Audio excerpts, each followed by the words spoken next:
Hello folks, Ram Ram Ji or Sri Ram, Jai Sri Ram, up to you. Welcome back to Reality Check with Arvind Swaminathan. Please remember, click on the video link, not on the picture frame. Please. And please spread this to all concerned, your groups, your friends, your relatives, your servants, especially the people you meet in restaurants and so on. It will be a big help. You see, one of the things we have to learn is to be responsible. We must understand that there is an election in full swing. People must vote. If you don't vote, don't blame the government later, because if you don't vote, you may get something you don't want or you hate. It's too late because you didn't exercise your franchise. So please go out and vote and make sure that you put it in the right place. That little finger to push the button. We've had some interesting times this last week or so. I just don't believe what I've heard. Rahul Gandhi, he comes out with this ludicrous statement, we must redistribute the wealth of this country. Where to? You mean you want to send it abroad? As you've been doing for decades? I don't understand what he's at. The whole country has begun to come together, especially since his Ram temple. Why is he trying to separate everybody and bring the castes into prominence all over again? Why is he trying to divide this country all over again and then say that the BJP is divisive? I don't understand this at all, unless they're doing what his predecessors were doing. His father, his grandmother, his great-grandfather, and the British before them. What were they doing? Dividing to rule. They seem to have started it again. He's promising, for instance, a caste-based census and then a sub-caste-based census. What kind of nonsense is this? I thought we were trying to eradicate the caste system or just let it die a natural death. We don't need to bring it back up. Why is he trying to do it? And then he says something even more ridiculous, that redistribution of wealth.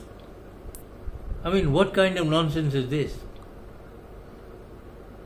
I have a certain amount of wealth, yes, but it has taken my family 150 years to get there. It wasn't done overnight.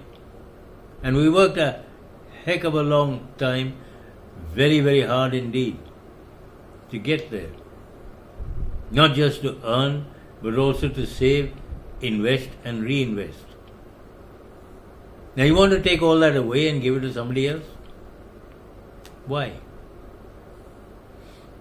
Why has the Congress in 70 odd years never bothered to bring the poor up to a level where they can earn for themselves? Instead of trying to give them everything, why can't they earn it?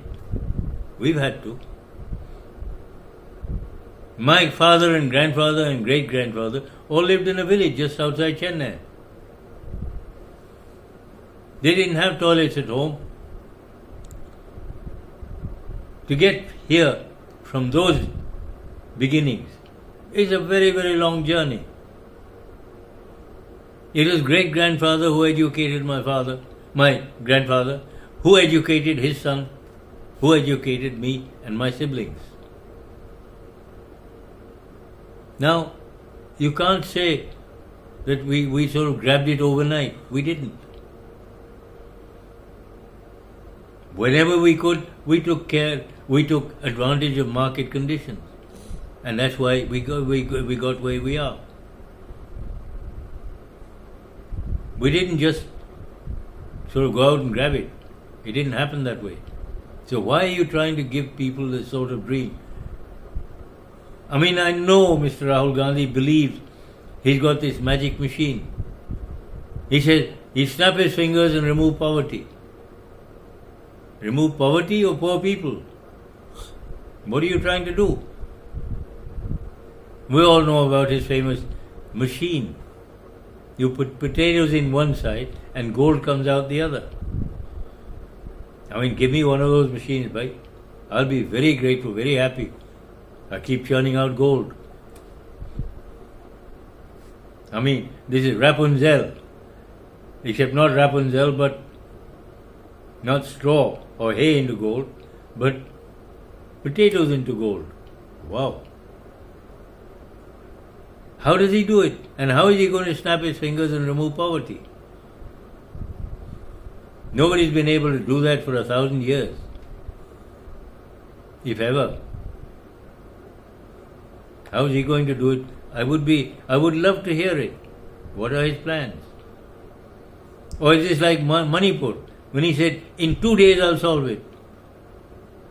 Well, the only way he could solve it is if he was behind the turmoil in the first place. I mean, this Congress or this India alliance doesn't have any ideas. They want to drag us 55 decades back. Why?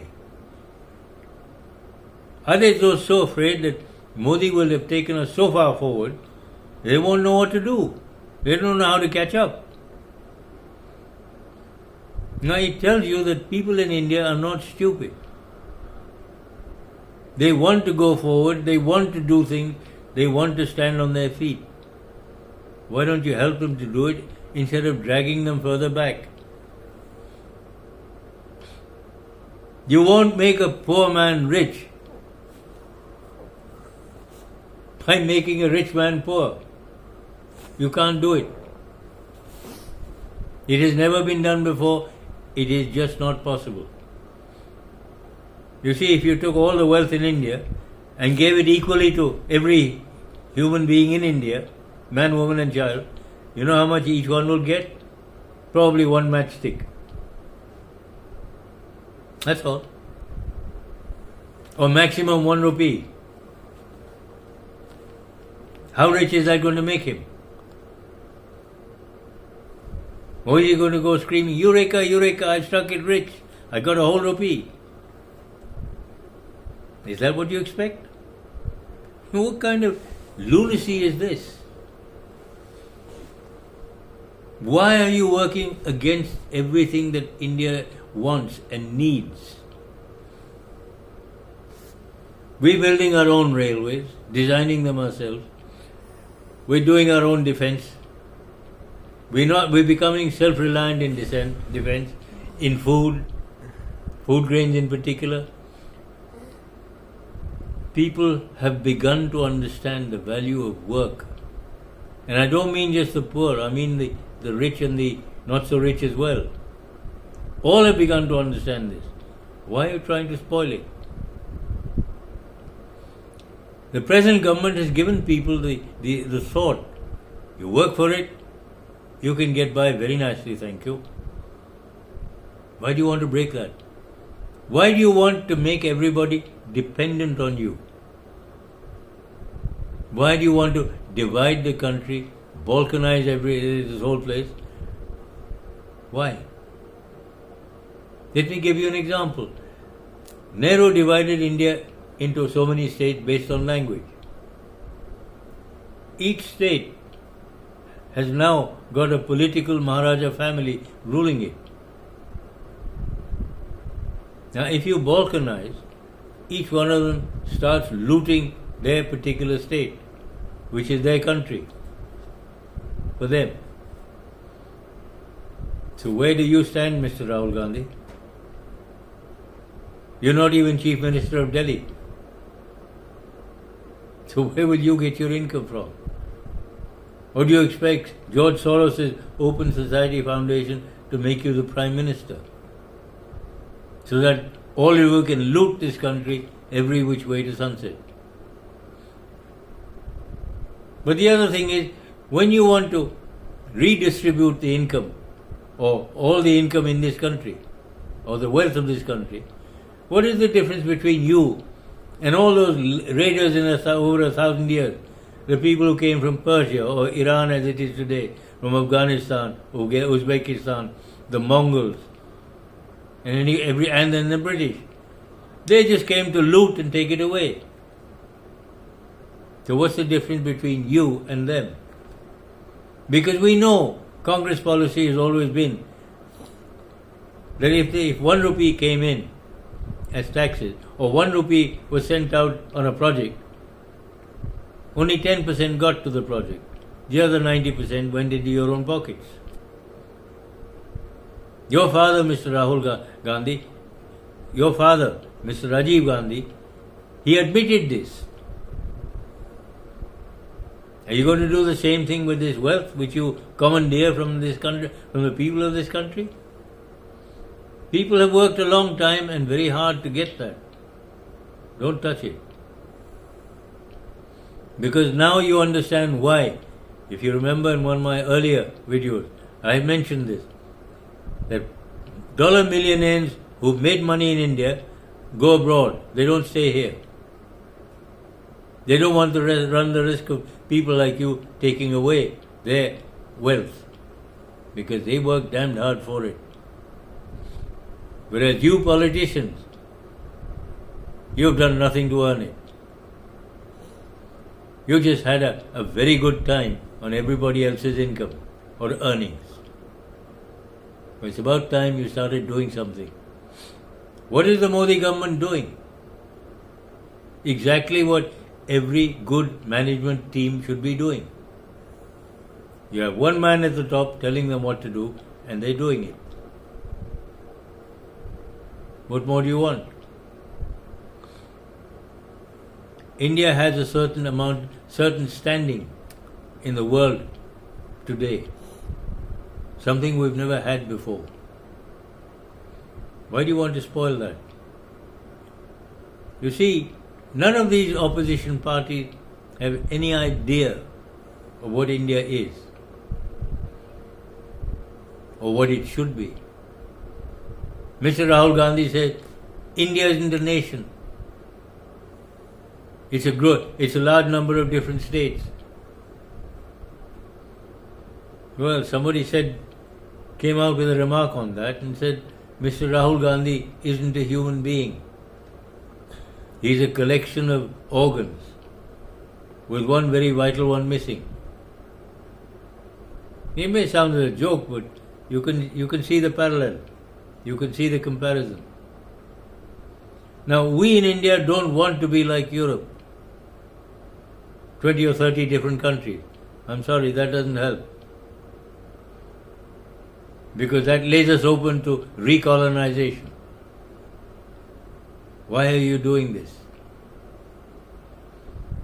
Why, Mr. Rahul Gandhi, are you sending us back to colonization and slavery all over again? Don't you have anything better to say? I mean, eradication of Sanatan Dharma. Maybe Mr. Udayanidhi Stalin said it, but your family has been doing it all along. Now, whether you get your nose this way or this way, you're doing the same thing. Why? What have you got against Hindus? Why are you penalizing them? Why is no action being taken against Muslims? For instance, Neha in Karnataka, murdered. Why? Simply because she didn't want to convert to Islam? I mean, what kind of... And nothing happens to the person concerned?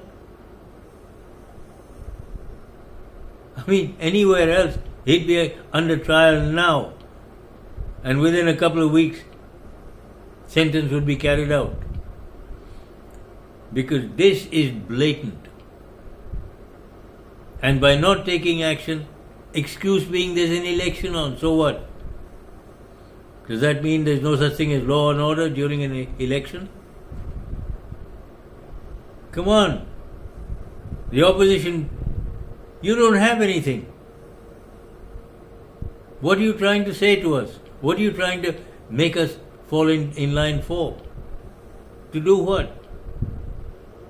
To become a Muslim nation, which we don't want? Or do we want us to be recolonized? Does it make sense? No, it never did. The Congress Party, as I explained in my previous video last week, so many anti-Hindu and pro-Muslim laws have been passed. Why? And it's taken us a long time to understand it. Once this Ram temple came up, Hindus have begun to understand we have to raise our voice too. You touch a Muslim and a whole horde of them collect alongside behind it. Well, Hindus have begun to do the same thing. Now the Muslims and the Christians, and especially the Congress and the DMK party, don't like it. The TMC doesn't like it either.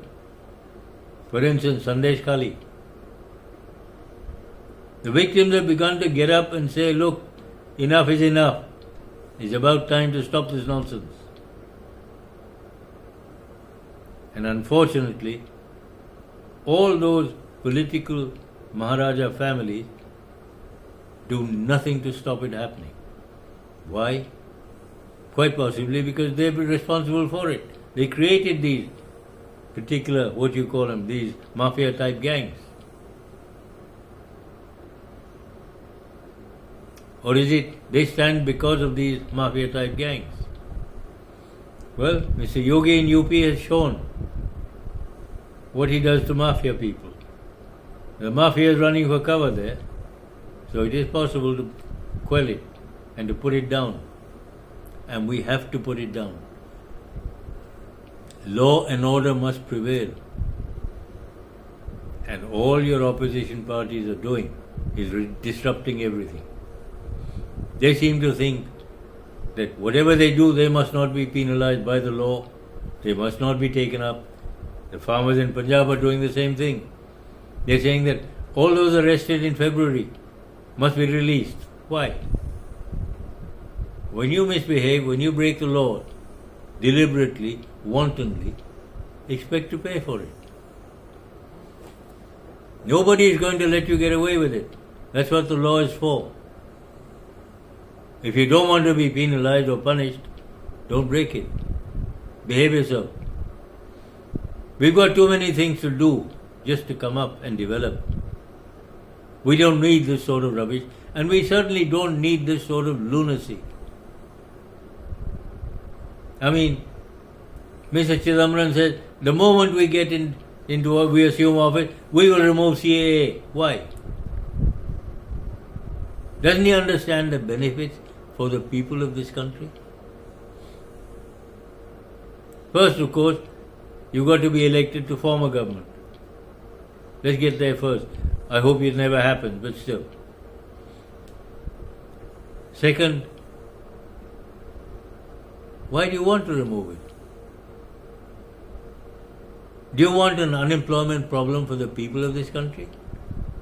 It is huge.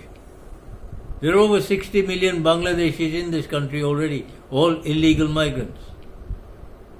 And they came in because you folks refused to seal those borders. Why?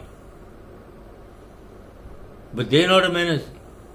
But when the CAA says people who come in from Pakistan and Bangladesh and Afghanistan who have been persecuted because of their religion, it'll create a big problem. What, 20, 30,000? As opposed to the 60 million you guys have let in?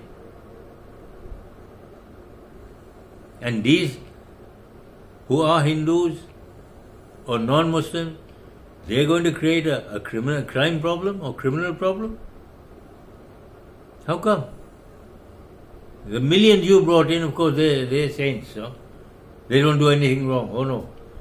And yet behind every disturbance you'll find them. Whether it's in Delhi, whether it's in Haryana, or Andhra, or Chhattisgarh, or anywhere, or West Bengal, or Bihar, you'll find them there. Because that's where they've been brought in. All our rations, our tax money is going to keeping them. in food and in shelter. How do we develop if this is what's going to happen? Why do you want to create problems when none exist? We don't need problems. We've already got enough. For once we're beginning to get up and go. As I said earlier in my previous video, the sleeping giant called India has begun to wake up. Help him to wake up and flex his muscles. And let the world know we're not to be trifled with. Whether it's from inside or outside. Please find those Mir Jafars and those Jaichans and give them living hell. They deserve it. We don't need them here. You want to put them up in office? Take them back to your own country. We don't need them. Leave India alone to develop ourselves. We don't need outside interference. And all these NGOs who are fed in from outside, they better grow up and behave themselves. Otherwise, they shouldn't be here. Sorry, folks, I may sound a little annoyed. I am. Because I've put up with this for 6 or 7 decades. And I'm beginning to see that change today. I've seen it for the last 4 or 5 years. And I like what I see. Don't spoil it. Give our future generations a chance to stand up and hold their heads up high. They didn't come here into this world to be slaves again. And anybody tries it, I hope they're given very short shrift. Okay, folks, think about what I've said today. Spread it around. Because it's important we get our minds set straight. The opposition parties have nothing to offer except drag us back 5 decades. Do we need that? No. Do we need brainless lunatics in office? We put up with them for 50, 60 years. Please don't drag us back there. Help us to go forward. Help us to help you. Thanks, folks. See you next time. And don't forget, spread the message.